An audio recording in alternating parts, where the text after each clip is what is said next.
Hey everybody, Charlie and I are back with another Fan Mode Friday.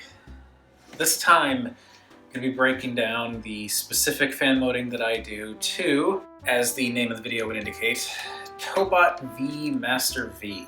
This guy is cool, but there are certain things about him that just kind of didn't quite work for me. One big thing, which isn't really a big thing, is the jet on his back that you probably can't even tell is there. This thing, I really don't like how small it is and how you really can't see it behind his massive upper body.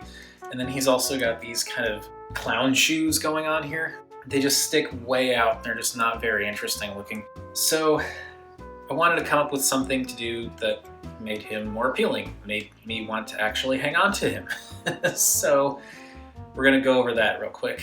So because Master V is large and heavy, I have split him in half so that I can go over him one half at a time. So we're going to start with the lower body, obviously, because that's what I've got in my hands. And tweaking the legs is pretty simple. This is all configured according to the default directions, the young toys, this is how you do it instructions.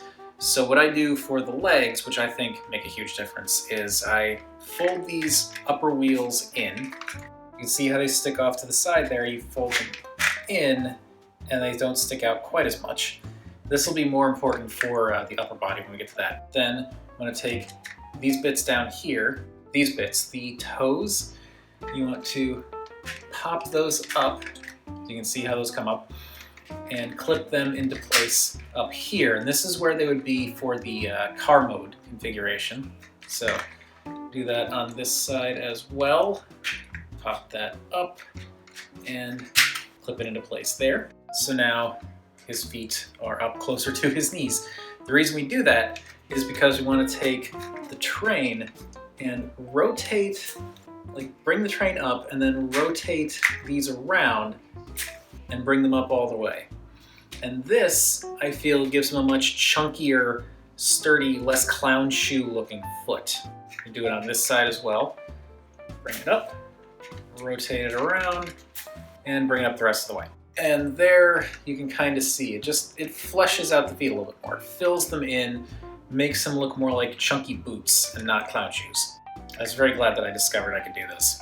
Now for the upper body, I'm just going to rip the jet off entirely for now. And we're going to essentially partially transform it back into robot mode.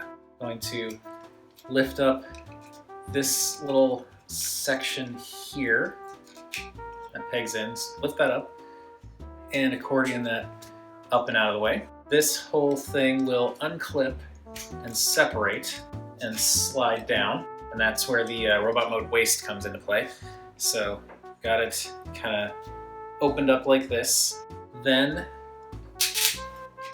bring the legs forward and down.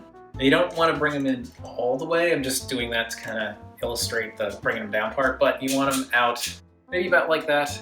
I don't know exactly how many clicks, but we can kind of dial it in once we reattach it.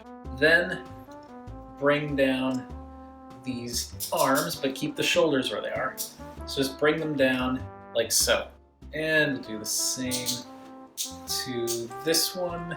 And there we go. So now we've got this weird kind of half-sitting robot thing. I'm gonna slap him back onto the main body. Then we reattach the legs. And here you can kind of see how the legs, the jet legs, kind of stick out down here. And this is primarily also why we wanted to move these upper wheels, because that gives the wings room to come down. And that forms kind of like coattails, a battle skirt, however you want to look at it. It just makes it sort of visible from the front. Unlike the jet, when it's like in a jet mode, you don't see anything. And then the last thing I like to do, which none of it's necessary, but last thing I like to do just to kind of change the profile a bit more, is use these joints on Super Driller to click the pieces of speed up a bit. And that kind of changes the shape of the shoulders, almost makes it look like he's got little wings or something. And that is what I like to do to Tobot v Master V. And this, honestly, is the thing that convinced me to keep this guy. I was going to list him on eBay because I wasn't really feeling the default look. But then when I started messing around with him and I realized I could, change the feet, get the jet kind of showing up a little bit, mess around with the shoulders a bit, it made me care a lot more about this figure. So yeah, the whole reason I still have him is because of fan moding. And that is that for another Fan Mode Friday on Tobot v Master V. Hopefully this helps if you didn't like Master V's look before, if you have Master V now and you want to kind of mess around with him. I'm also curious, what other figures do you like to fan mode and what do you like to do to them? As per usual, feel free to chime in down below, and we will see you some other Friday. Bye.